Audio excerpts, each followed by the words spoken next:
Assalamu alaikum wa rahmatullahi wa barakatuh. Ahlan wa sahlan wa marhaban bikum. Welcome to another edition of the Sulaiman Ravat Show.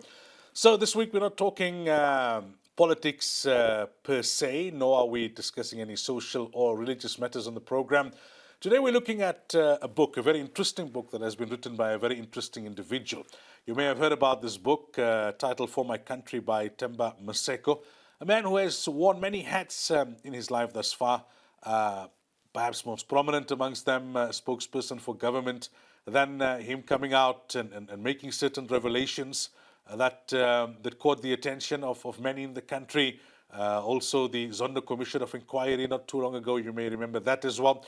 So today we talk about the book, but we talk about the man behind the book as well on the program, and we are very honoured that Mr. Temba Maseko has given us the opportunity to talk to him on this program. Temba, very good evening to you. Welcome to the Sulaiman Ravat Show. Thank you. It's still my pleasure to be here. Well, before we get to the juicy stuff, if I can call it that, the part that many are interested in these days, the meeting with the Guptas and all the corruption allegations and the writing of the book, let's let our viewers know a little bit more about yourself. Where you're from originally, where were you born, where did you grow up, how did you become an activist? Well, basically, I was born and bred in Soweto. Did all my schooling in Soweto, a location called Dube, and did all my schooling there. Went to varsity. When I passed my matric, I didn't get I had not planned to go to university because one had not had access to, career guidance. So my idea was that I just go to school. After school, I'd go to work. But when I passed my matric with an exemption, I tried to go to Wits University to study law. And that's when I discovered that, in fact, I did not qualify to study at Wits because of my race. When I applied, I was told to get permission from Minister of Education at the time, who was Minister F.W. de Klerk, who said because I was a Zulu speaker, I did not qualify to study at Wits. I then had to go to the University of Zululand, and that's when I got admitted to study my first year in law. And after a year at the University of Zululand, there was violence there, and I decided to come back to Wits because I'd spent all my life in Johannesburg. So studying in Durban was not something that I actually wanted to do. So I ended up studying at Wits University and studying my BA and finishing off with an LLB. How I got involved in politics, it was essentially as a kid in Soweto, I was going to school until the apartheid government decided that they're going to introduce Afrikaans as a medium of instruction. And one day in 1976, we go to class and a teacher walks into the classroom and says, Weskende. And all of us were puzzled. We didn't know what the hell he was talking about. It turned out that it was a maths lesson which was going to be offered in Afrikaans. And it went on for a couple of weeks, and we found that to be totally unacceptable. And by March of 1976, we decided to go on a class boycott. And I must say, I was not an activist at the time. I was just a kid. And then in March, we went on a class boycott.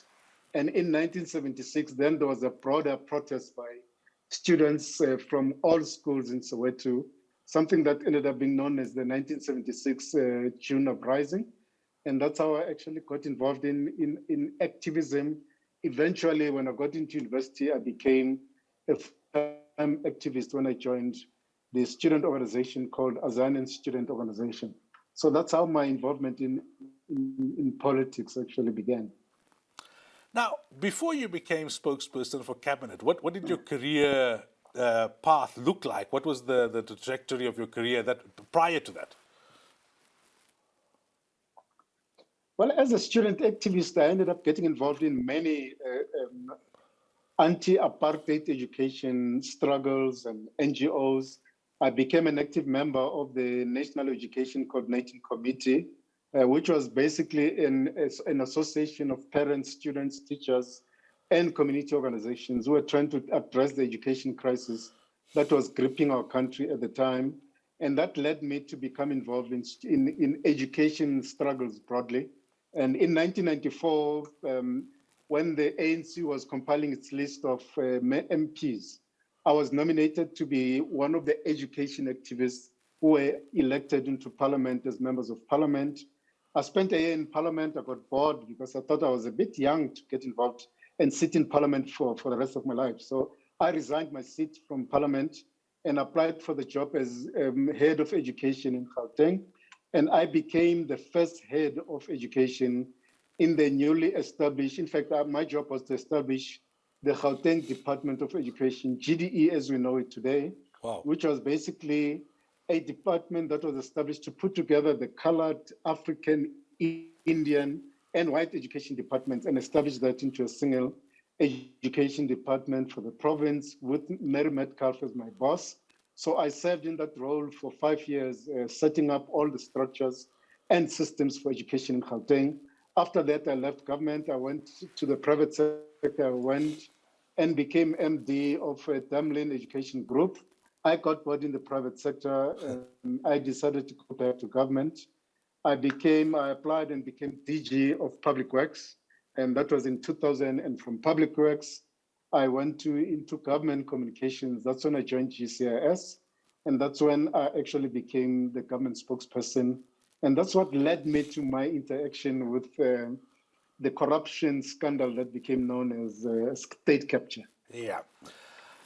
Before we get to that, and that obviously is going to be the core of our discussion on the program, I'm interested in knowing your thoughts on the state of education, specifically in Gauteng, but nationally as well, considering the role that you've played, as you've just articulated. When you look at it now, what have been the achievements and what are the shortfalls? What has been reversed in terms of the gains made during the times that you were involved? Look, the bulk of our time after the first democratic election in '94 was basically to put together the structures that would lead the way for the establishment of a single non-racial education system. So issues of making sure that we get more qualified teachers into the system, making sure that we provide more resources to the under-resourced African, particularly African, colored, and Indian schools, and making sure that resources were made available. And as your viewers would be aware, many of the schools lacked basic amenities like textbooks, lack of libraries, laboratories, sports fields, and all of those kinds of things. And I'm sad to say that, in fact, many of the challenges that we tried to address during those times are still challenges. And it is very sad that, in fact, many of the schools still lack those basic facilities, libraries. Schools in the township still don't have enough textbooks. We still suffer from underqualified teachers. There are no laboratories and libraries. And that has led to a situation where many of the middle class or employed families taking their kids from township schools to the so-called Model C schools in the suburbs because they continue to have the resources, they continue to have highly qualified teachers. We did a lot of work to try and equalize the curriculum in schools. And a lot of retraining of teachers was introduced then. But I'm sad to say that, in fact, as we speak today, there are still many, many challenges because the quality of education in the township schools still hasn't improved. We still have a lot of teachers who are underqualified. Teachers still remain demotivated because of lack of resources, teaching and learning resources in our schools. So the quality of education for the poorest of the poor in all our communities still hasn't changed. And I think it's an indictment on our democratic state that, in fact, to this day, more than 27 years after our liberation, we still have kids who are not getting good quality education in many of the township schools. But a lot of progress has been made. And the fact that the access to schooling generally has improved. What we need to be still concerned about is the quality of education that's taking place, especially in the township schools. All right, our guest on the program is Mr. Temba Maseko. We're talking about his book, For My Country, but before we got to that, we were just talking a little bit about his early life, how he became an activist, his initial contributions in education, and we'll pick up after the break from the point where he becomes government spokesperson. See you on the other side.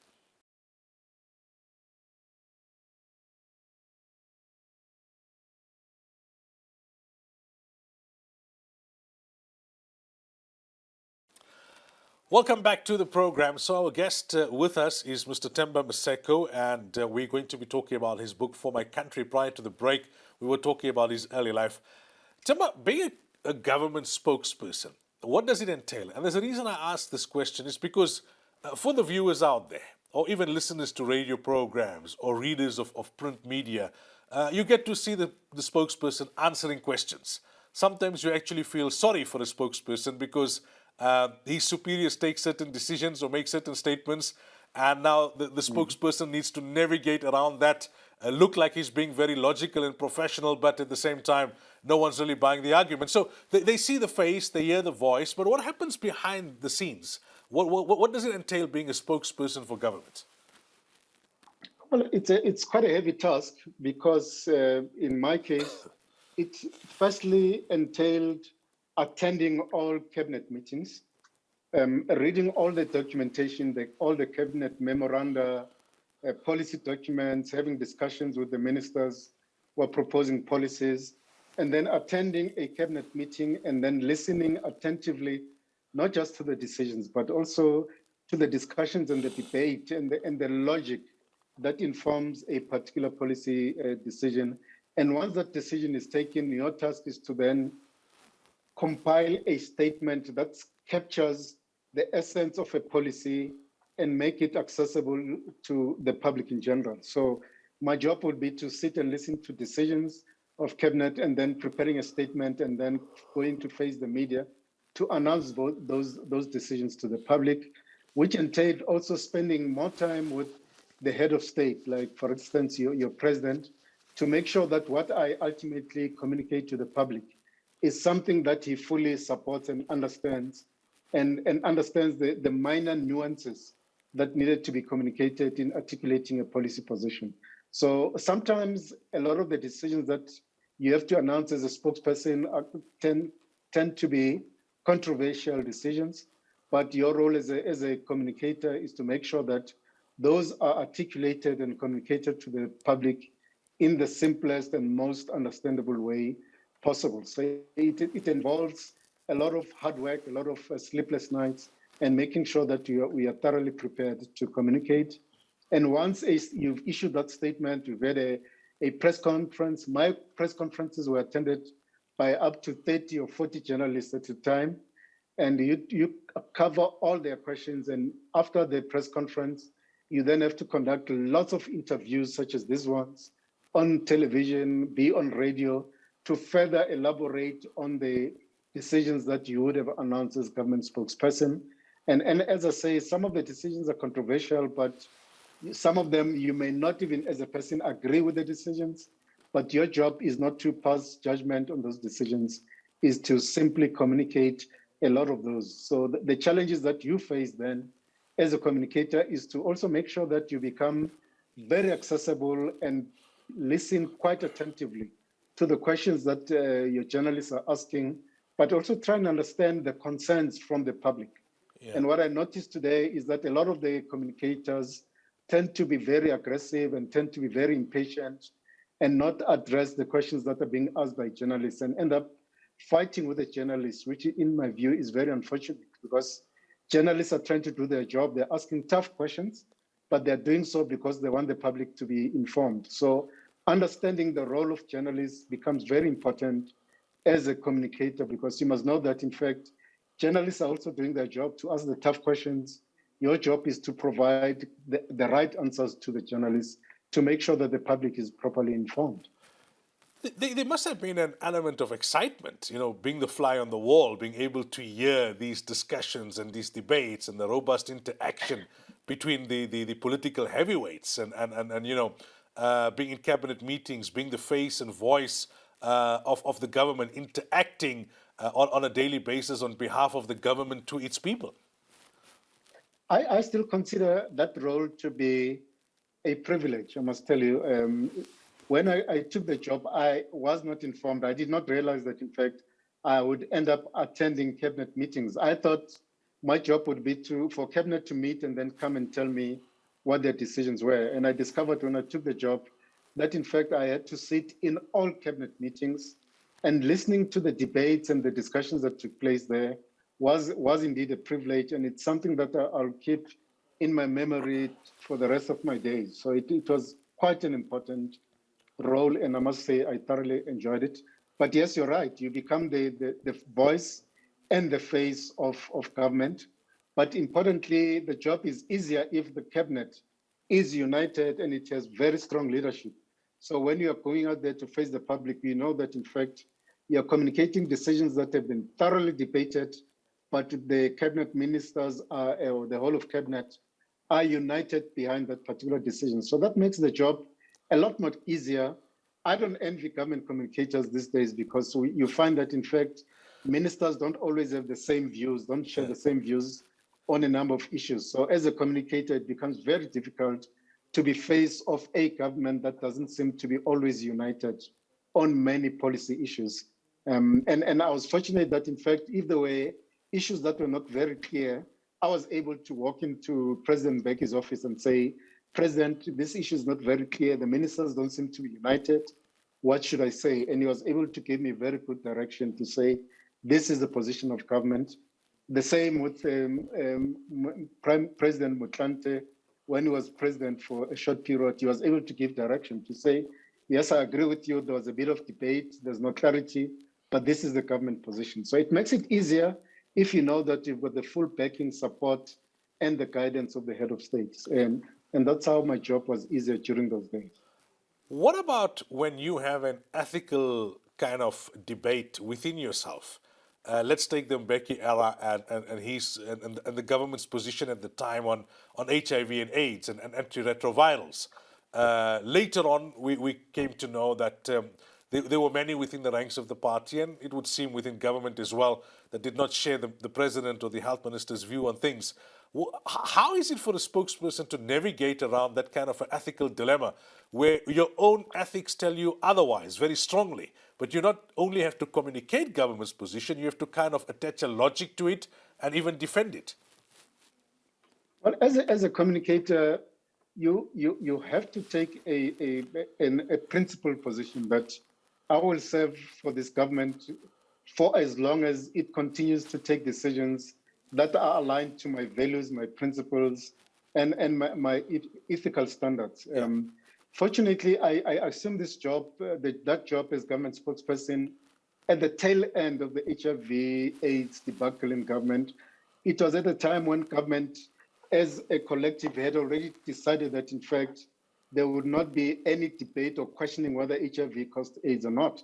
It was simply a question of saying, as government, we will implement a strategy to actually provide ARVs to all those who are suffering from HIV and AIDS, and there was a support position, a collective position on that one.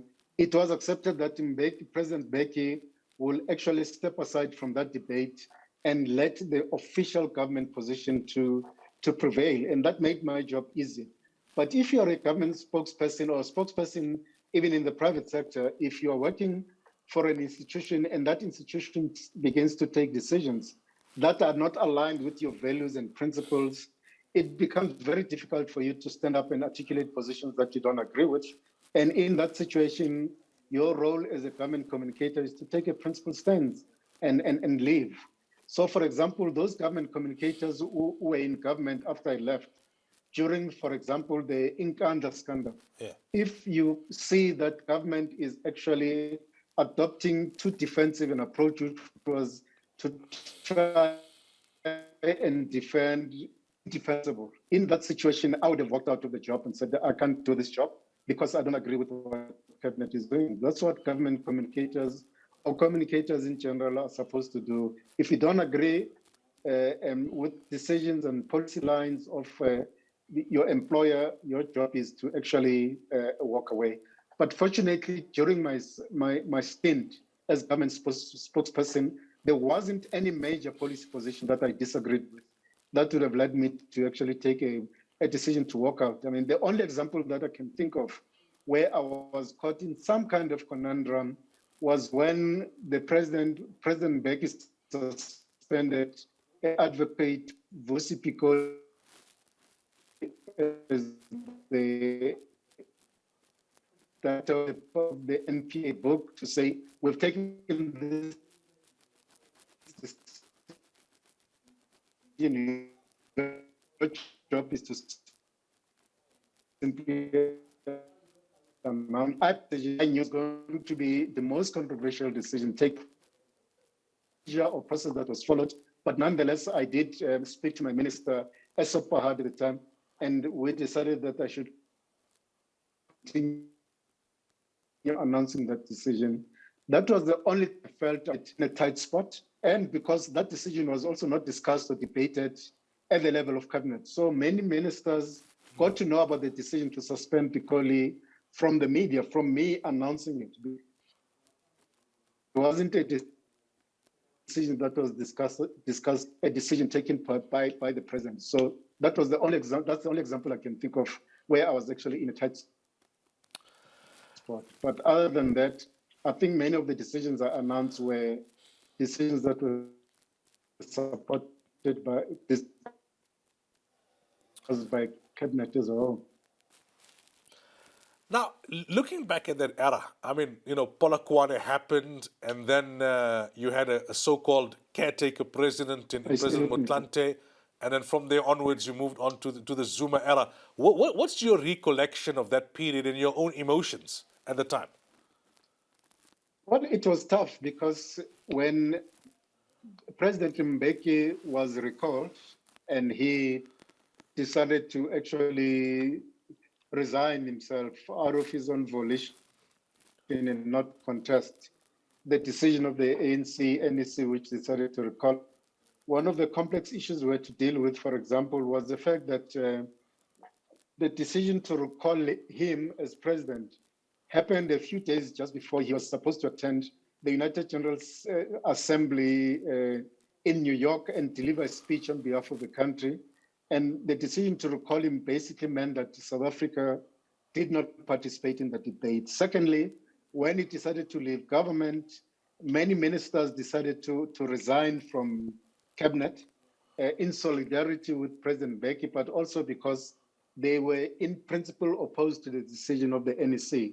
So as a government communicator, I found myself in quite a tight spot because the decision of the ministers to resign, as an example, is something that leaked to the media. I heard it from journalists that a number of ministers had resigned. So I had to try and manage the image of government, but also make sure that we try and avoid creating a crisis of confidence in our country and in our government, especially because one of the ministers who resigned, one of those who resigned, was Trevor Manuel, and we were worried about the impact of his resignation on the economy in general and our global image. So that was a difficult phase for me as a communicator. When President Motlanthe took over as a caretaker president, I think things got better because largely I found him to be very accessible. He was willing to communicate and talk to me. I was able to consult with him on a regular basis on complex matters that needed to be communicated during that difficult period of transition. The arrival of President Zuma into government turned the tables upside down a little bit because there was a new cabinet which was appointed by him, and many of the DGs who had served under the Mbeki administration were perceived or treated as part of being members of the Mbeki faction, which was obviously untrue and inaccurate. We were in the service of the public, in the service of the state, and loyal to the constitution. So we found a generation of ministers coming in, perceiving a lot of us as members of the Mbeki faction. And that led to the exodus of quite a number of DGs because ministers were appointed into portfolios and they just found themselves unable to work with the DGs. And many of the DGs also found themselves unable to work with ministers who were coming in with a slightly negative attitude of saying they were either it's their turn to eat, as it were, but also not willing to work with people they did not trust. So they did not trust a lot of us as DGs. So many of DGs left the government at the time. My own experience with Zuma was that although initially he did not kick me out, it was very clear that, in fact, he did not trust me. So as a government spokesperson, I found myself attending cabinet meetings, but not having access to the president.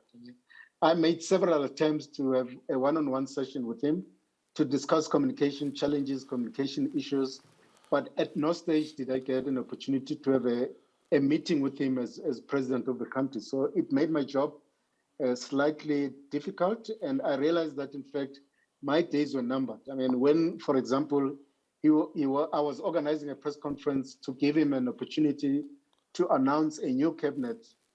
At no stage would I sit with him prior to the press conference to say, these are the possible questions you should expect from the media. This is how I think you should answer them. In most cases, in fact, in all the cases, I only met him at the beginning of the press conference to actually introduce him. I would not have even sight of the statement that will be announcing the new cabinet. So the job became a bit more difficult under Zuma. And I realized that, in fact, there was an element of mistrust on his part. Right. When we come back from the break, we get to the meeting at Saxon World and the whole Gupta state capture part of the discussion.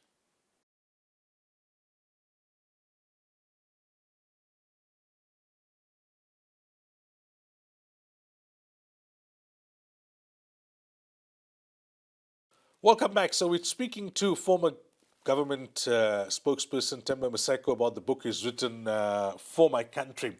So Temba, coming to what you've, to a large extent, told at the state capture of inquiry, and features in the book, but in a kind of brief form, tell our viewers what happened, what went down with the Guptas in you. Okay, I mean, I'd met Ajay Gupta in one or two meetings of what was called then the International Marketing Council, IMC, which is now known as Brand South Africa. And those are the only interactions I had with him.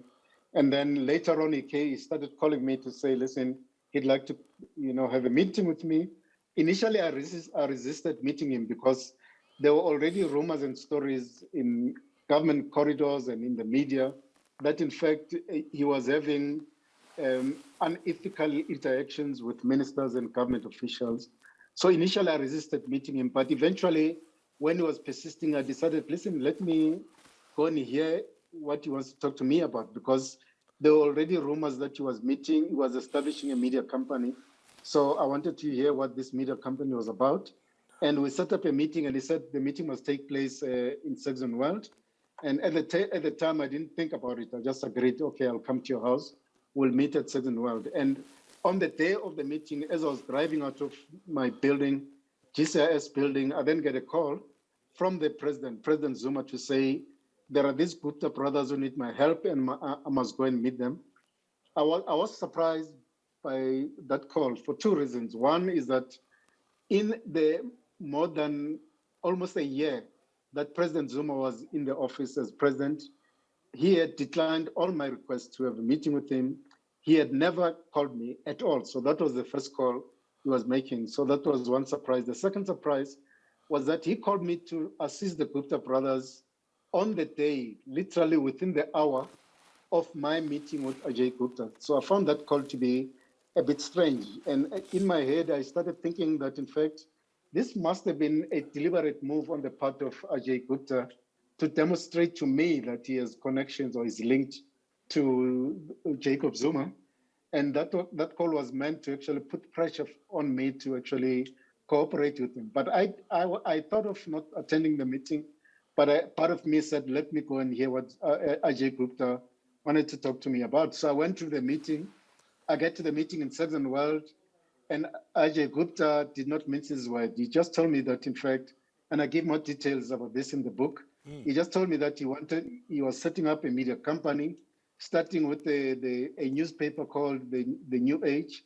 Later on, there was going to be a television station, and he wanted me to transfer the government communication budget of about 600 million rands to his company. My response was, listen, Ajay, firstly, I don't control the total government budget on communication. The budget lies with government departments. The budget only comes to GCIS if there's a campaign to run. That's the first point. The second point I made to him was, listen, even if that was the case, I control the whole budget. There are government procurement rules and procedures that need to be followed. There's no way that I could simply send a check to your company. And he just simply made it very clear to me that, in fact, he is instructing me to collect the money from all the departments and transfer the money to his company. He made it clear to me that, in fact, he wasn't asking, he wasn't negotiating, he was telling me what to do. And I said, listen, I don't control this budget. He said, no. If you don't control these budgets, go to these departments, tell them to transfer the money to you, and you must transfer it to my company. If these departments don't cooperate, then you must come back and instruct those ministers to actually come to Saxon World, and I will instruct them to transfer the money to your budget. And that's when I almost lost my top, because I found it totally unacceptable that somebody who was not even in government was giving me instruction, but secondly, giving me an impression that he has the authority and the power to instruct government ministers. So the meeting ended abruptly without me making any commitments, because I just found his attitude to be so unacceptable and to some extent even unlawful. And that was the end of the story. And I left the house. I had expected a call from Zuma to say, I asked you to cooperate with these guys and you didn't cooperate, but Zuma never communicated with me. So I informed my minister. I reported the matter to the late Collins Chabane, who was my minister at the time, and that was the end of the story. A few months later, I then get a call from one of Ajay's lieutenants, Tony, instructing me to have a meeting with him on a Monday morning. And I simply said, the call was on a Friday evening. And I said, listen, call me on Monday, we'll set up a meeting and talk. And he insisted that the meeting must happen on a Monday morning. And I said, listen, unacceptable. You can't call me now and demand a meeting at a specific hour on a specific day. And the call ended abruptly. And that was followed up by a call from Ajay Gupta himself, the man who was also known as the unofficial prime minister, was basically instructing me to meet him, not just on the Monday, but also on a Saturday morning. And that's when I used expletives and told him that I don't work for him, he must go to hell. I use stronger language. I want to be kind to your viewers there. And that was the end of it. But at the end of that conversation, when I told him that I was not going to take instructions from him, he then told me that I didn't understand what was going on. He was going to report me to my superiors, and I will be sorted out, and they'll get somebody who's more willing to cooperate with them. And that was the end of the conversation. A few months later, I get a call from my minister telling me that, in fact, he had received an instruction from Zuma that I should be removed from GCIS. And that was the end of my career in GCIS. Minister Chabane said he knew that I had done nothing wrong. He was not going to let me go into the streets. So he deployed me to another department, Public Service and Administration. And that's where I ended up after my exit from GCIS. My exit from GCIS was unprocedural, unlawful, but Collins Chabane, minister, the late, asked me to accept the new position he was offering me because he didn't want me to end up in the street. So that's basically my story with the Gupta family. When President Zuma made that call, when you were on your way to Saxonville, what did you tell him? What was your response when he basically was leaning on you to cooperate? Firstly, I was shocked to get the call. As I said, he had never called me. In fact, we had never had any communication, direct communication before that call. I told him, Mr. President, it's interesting that you're calling me now because I'm actually, as you're speaking to me, I'm on my way to meet Ajay Gupta. And he said, okay, thank you. That was the end of the conversation. The conversation took, I'm guessing now, probably a minute or even a minute or less than a minute. It was very clear that his message was to me, go and meet the Gupta brothers. They need your help. You must assist them. And that was the end of the call. So all I said, yes, I'm going to meet them. Thank you, Mr. President. And the conversation ended. After that Saxonville episode and later on, the conversation on the telephone, did you attempt to meet President Zuma to ask him, what's going on here, or to bring this to the notice of Minister Chabane? Well, I must say I reported the incident to Minister Chabane, who was my minister at the time, but I also briefed the minister or the former minister, super hard about the incident because he's the one who recruited me into GCIS. And both the ministers were totally shocked by what I told them. And Minister Chabane was my direct minister, told me he was going to address the matter with President Zuma, and I must take it easy. And I did not see the need to speak to Zuma, and there was never any interaction with Zuma. At all cabinet meetings, my seat was literally less than a few centimeters away from President Zuma. At no stage did he say or ask me, how did your meeting with Ajay go? He just kept quiet and avoided eye contact. So there's never any further communication between Zuma and I on the subject. If I may ask, you spoke earlier on about cabinet meetings and leadership within those meetings. How would you compare, looking back now, when President Mbeki was chairing those meetings versus President Motlanthe versus President Zuma? Suleiman, I'll tell you a little bit because I still want your viewers to buy the book and get all the details. Yeah. But basically, I mean, I must say, I enjoyed the time when I was at GCIS, especially attending cabinet meetings when Mbeki was the president, because I got a sense that, in fact, you had somebody who fully understood the art of governing, who was truly committed and engaged to the governance of the country. So whenever there were cabinet committees, whenever there were cabinet memos, whenever there were cabinet Lekgotla meetings, I got a sense that Mbeki, if anything, had read all the thick arch-liver files that put before cabinet. So he was able to engage with ministers and ask tough questions. And I remember as part of the DG clusters, preparing for those meetings, all we had in our heads was Mbeki listening to our reports and presentations to cabinet meetings, because we knew that, in fact, he will not only read the documents, but he will ask the most difficult questions. And even in cabinet meetings, if the debates were going all over the place, he was one person who was able to say, ladies and gentlemen, you're wasting time. This is what we should be saying. And he will base his argument on facts and research. So he was able to give direction and leadership to cabinet.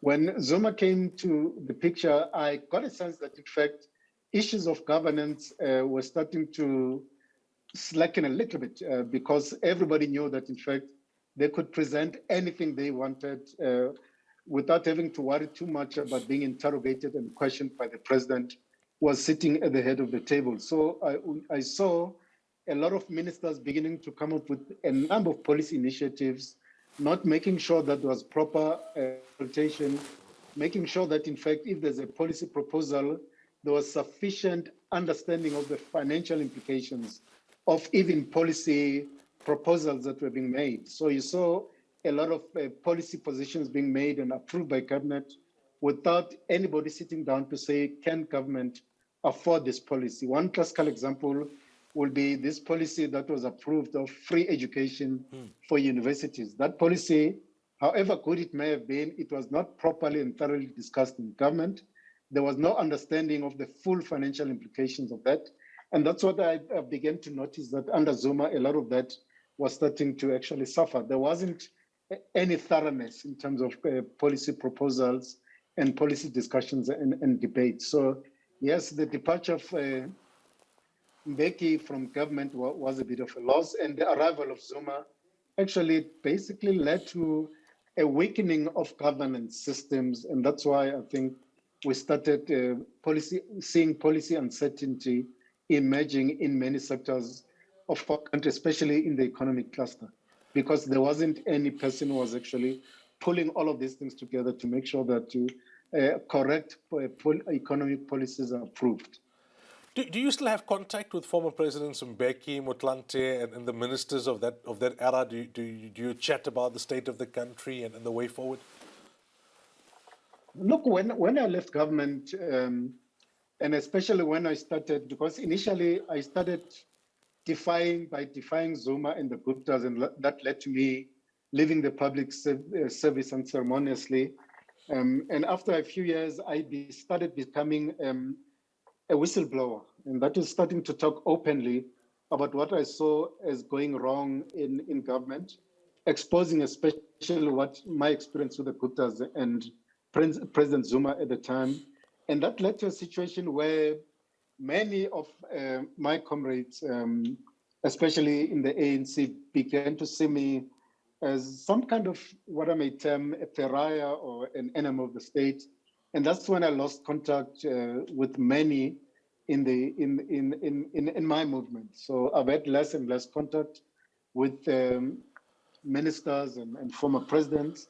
A lot of them have been able, if I bump into them here and there, they would encourage me and praise me for having been brave and speaking out, but they will do so quietly in public. Very few of them would want to be seen to be associating with somebody who was perceived as a snitch or somebody who spoke out and exposed the president of the party. So I've had less and less contact with leaders of the ruling party. As you say, you back in 2016, I think it was, you were one of the only ones coming forward and speaking. You've come to the Commission of Inquiry into State Capture. You've written a book. At any point, do you doubt? Because you do articulate at various points the cost, right? You lose, you get a cold shoulder from your own comrades and colleagues. Financially, also, there are implications. A career path can be very seriously compromised. When you look back, were there periods when you doubted what you were doing by speaking out, by going public? Well, when times get tough, and during the tough times, I mean, the last time I had full-time employment was in 2011, when I left the government service. So when you spend a decade without regular income, that hits you hard in your pocket. It affects your family in ways that you never imagined. Fortunately, my kids were already out of school. So the personal cost is quite high. You lose connections and friendships. Very few people want to be associated with you. People that you may have called friends and comrades over many years. So it's tough.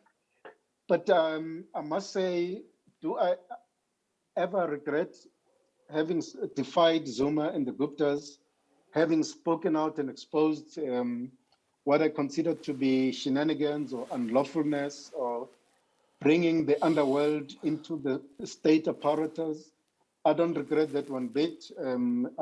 If I had another challenge, if I was still in government, I think I'll do it again.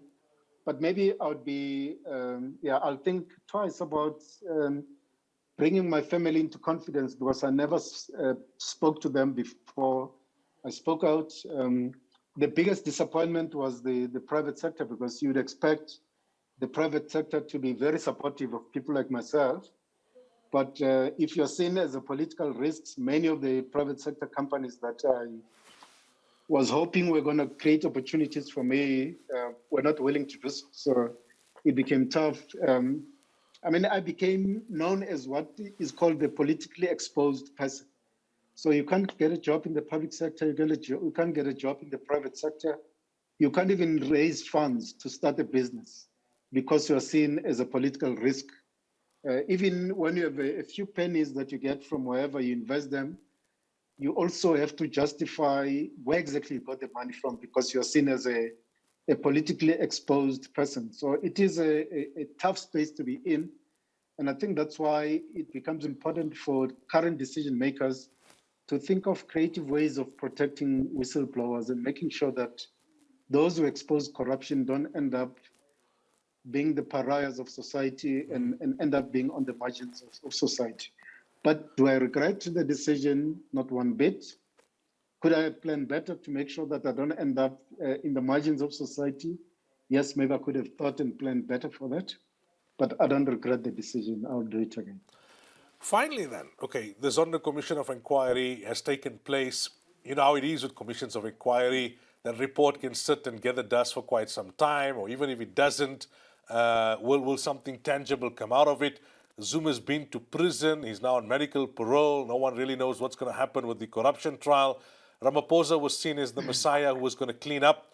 Now many are seeing him as compromised. He's kind of lauding the decision for Zuma to be granted medical parole. Many find that he's got compromised individuals within his cabinet that he's not acting against because they were part of the group that helped him to come to power.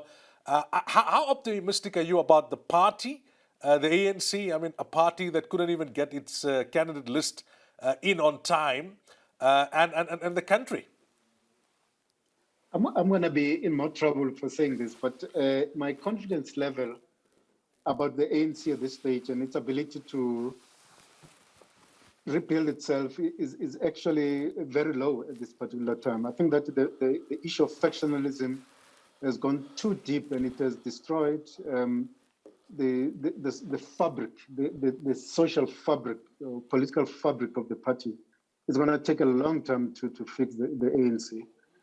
My confidence lies more in our citizens. I think that our citizens are alive and conscious, and as young people say, woke. I think that civil society is getting better organized, is getting stronger. They will not let the Zondo Commission report be filed and nothing happens to it. We've got a very vibrant media that will make sure that when that report is published, it is acted upon. I also need to say I have confidence in opposition parties as well. I think that opposition parties are not going to allow the report to be hidden somewhere in some corner office or bottom file. I think that the church groups, the church organizations are also well alive. They will not let this matter be hidden somewhere behind closed doors. So I remain optimistic that, in fact, something will be done when that report is published.